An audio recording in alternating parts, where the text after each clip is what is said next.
நவக்கிரக தோஷம் நீக்கும் சூரியனார் கோவில். தலவரலாறு. முன்னொரு காலத்தில் இமயமலை சாரலில் காலவ முனிவர் என்று ஒருவர் இருந்தார்.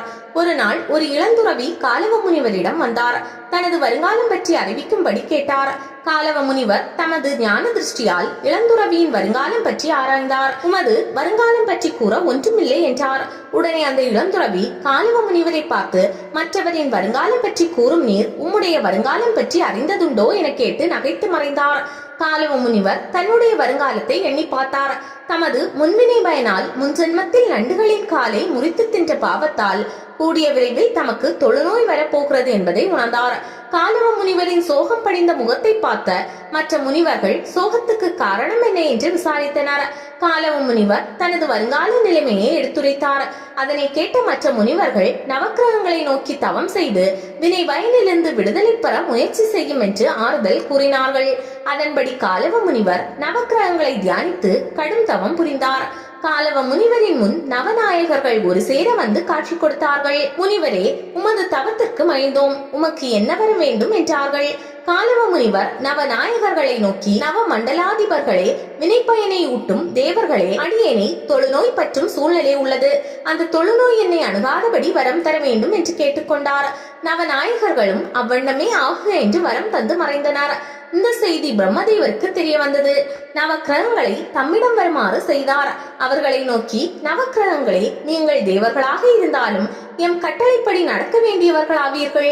தனித்து இயங்கும் சுதந்திரம் உங்களுக்கு இல்லை.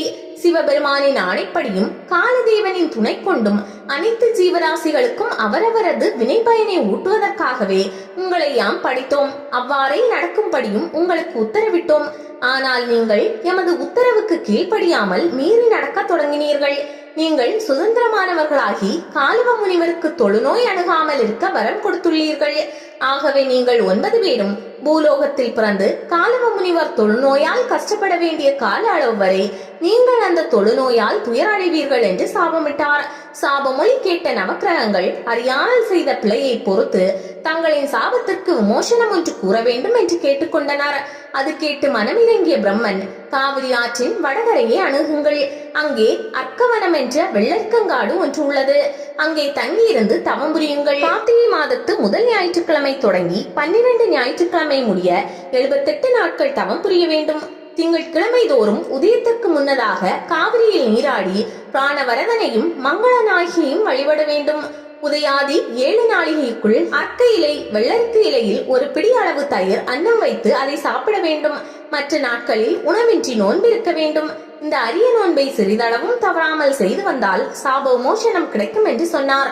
பிரம்மன் கூறிய வண்ணம் நவநாயகர்கள் பூலோகத்தை அடைந்து அர்க்கவனத்தை தேடி வந்து கொண்டிருந்தனர். தமக்கு முன்னே அவ்வழியில் அகத்தியர் செல்வதைக் கண்டு விரைந்து நடந்து அவரிடம் அணுகி வணங்கினார்கள்.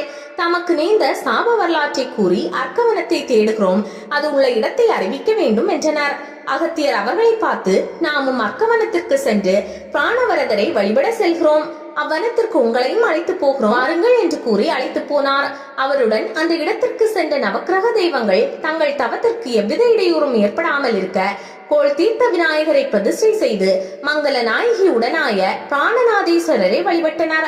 அப்போது இறைவனும் இறைவியும் தோன்றி நவக்கிரகங்களின் சாபத்தை விலக்கி நவக்கிரக தெய்வங்களை நாடி வரும் பக்தர்களுக்கு சுதந்திரமாக அருள்பாலிக்க அருள் புரிந்தனர் என்பது புராண வரலாறு. அவர்கள் தவம் இருந்த இடமே சூரியனார் கோவில் ஆகும். இக்கோவிலை நவக்கிரக கோவில் என்றும் அழைக்கிறார்கள்.